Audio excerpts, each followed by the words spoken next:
Let's take it over to you guys. Your dreams to be analysed by Davina here. Amy, who's on the line first, please? OK, let's see what you think to this one. It's Marina on line 2. Morning, Marina.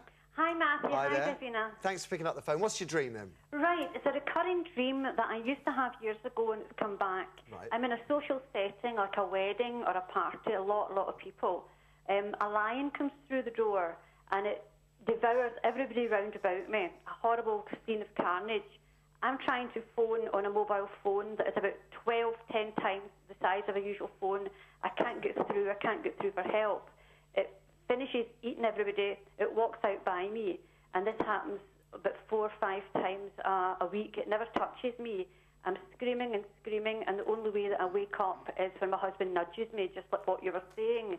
And this is, you say, 4 times a week? I have, about 4 times a week. It started about a year ago, and I hadn't had it for many, many years. But I'm completely untouched. But everybody else round about, it's like a slaughterhouse. OK, OK. Marina, well, the good news is that you're the one that survives. That's the positive part of that dream. That's a really good thing.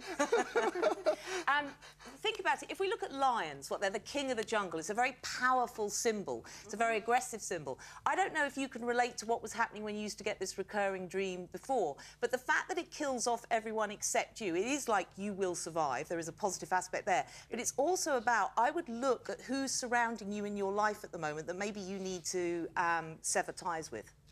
And maybe there are some aspects and people and family and things that you're not confronting. And so this lion, this powerful symbol is coming in, and it will keep coming in until you start dealing with these issues. So it's to do with people that you need to get rid of. All right. I mean, you obviously don't need to kill them off. You can just politely ask them to leave your life. Yeah, I see who that could be. Yeah, it's where you're not dealing with that. And that's all it means. Yeah, yeah, it's not gonna. There's no lion gonna suddenly turn up and wipe everyone out. Just because I found it fascinating, it's like 4 times a week. Now, is because that when you know it's because it's a message? Yeah, that's a clear message. Absolutely, it's a clear message. Your unconscious is banging you over the head saying, get it, Marina, come on, pay attention, look at your life. If you deal with the issues, if you deal with those confrontations, and it obviously is something that needs the strength of a lion. You know, you need to be very powerful in dealing with this and actually facing these fears of, obviously, perhaps you don't like confrontation, you don't want to tell people, look, you know, you're invading my space, this isn't OK, perhaps they've invaded your boundaries or whatever. OK, so I was just thinking if there was a Frenchman there, he could have cut the nerve and you could have seen the lion just jump around killing imaginary prey. Marina, thank you for the call. Quite a disturbing dream. Let's have another, please, Amy. OK, we've got another recurring dream. It's Gaynor on line 4. Morning, Gaynor. Good morning. Hi, so what's your dream, then? I had a dream the other night that I'm on like a desk swivel chair in this hall. Right. And then I get blown across the room. I was taken up the stairs, and the next thing I know, I'm laying in my bed. I've got my daughter next to me, and I can't move, and they're pressing down on me, and I'm trying to say to my daughter, help, help. Nothing's coming out, and I feel totally awake, but I just couldn't physically move. I felt like I was being pinned down, and I couldn't even talk. So this is like the dream you were putting up, but with swivel chairs. You never mentioned those before. No, the swivel chairs are an added extra on this one, Gaynor. You say this is recurring. Did you just have it the once? No, I've had it before. Yeah. Always being pinned down in bed. I felt like someone sat down next to me on the bed. Does it always... And then they're pushing down on me. Yeah, does the swivel chairs always arrive, or is no, that... No, just the bit. So let's take this in 2 parts. The actual where you feel pinned down on the bed, this is what's called a hypnagogic dream. And it is where we come out sometimes where we have the sleep paralysis. There's a slight... the scientists don't fully understand how the mechanism works, but there's a malfunction in the mechanism so that our dreaming brain starts to think it's awake. But if you were actually in a sleep lab, you would still be asleep. So you have this sense that your daughter's there and everything's normal in your life.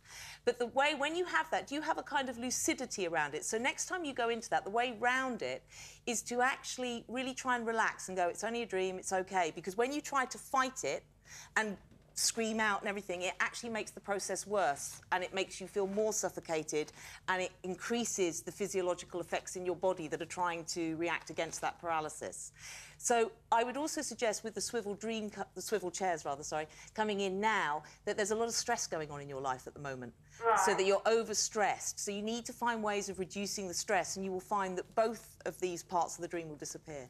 Right, OK. I hope that's helpful. I'm stunned by it. It sounds so frightening. It is terrifying. It's a horrible thing. It's a really terrifying thing to happen.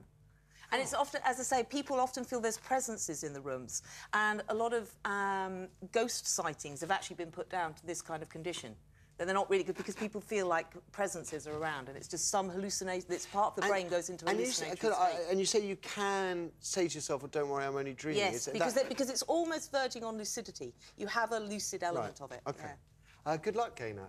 When it started off talking about swivel chairs, I found that rather amusing. By the time we got to the end, I felt, well, a horrible burden. Thank you for the call. Let's have another, please, Amy. OK, our next dreamer had a dream last night she wants to know about. It's Gwen on line 5. Morning, Gwen. Oh, good morning. So what were you dreaming then? Well, very strange dream. I've got my husband and 3 young children, and in the dream, I left my 3 children with 2 complete strangers, I don't know who they are, in a house, went off for a run, and I came back and my husband was in the house, and the man of the couple suddenly pulled out a golden pistol with a really long barrel on it and shoved it in my husband's mouth. And I lunged for... Oh, and my middle child had climbed onto the lap of my husband, who was kneeling at the feet of this man.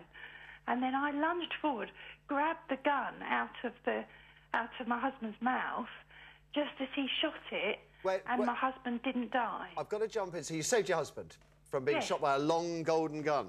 Yes, well... OK. I'm not mentioning the long golden gun. I'll leave that to you. Gwen, yeah, thanks for that dream. The thing is, you obviously feel very good about your children, and you feel fine with that, but maybe you've got some anxiety about your husband and what he's doing in life at the moment, and you feel that you need to rescue him or look after him in some way. Quite literal in that sense. That's what it is, so very straightforward. It's an anxiety dream about looking after him. Thank heavens for that, Gwen, because quite frankly, I don't know if I could take any more weird traumas. That is all... Well, that is virtually it for today. A huge, huge thank you to Davina for joining us. You are the best in the business. Brilliant. Absolutely mesmerising. And also...